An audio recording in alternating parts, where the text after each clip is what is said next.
Hi everyone. In today's tutorial, we will show you how to export Canva files as EPS. This is useful when we need high-quality vector files for printing or professional design work. Let's get started. On the Canva dashboard, to convert our Canva files to EPS, all we have to do is click on Share, then click Download.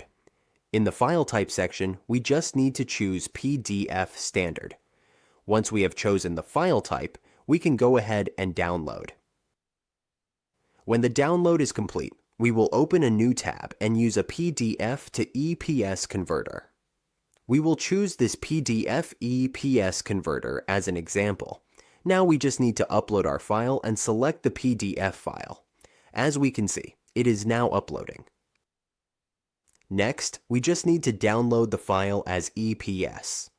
Sometimes we may need to pay, but if we find a site that offers it for free, all we have to do is click to continue and download. And that is how we export Canva files as EPS. With this method, we can make sure our designs are ready for higher resolution and scalable use.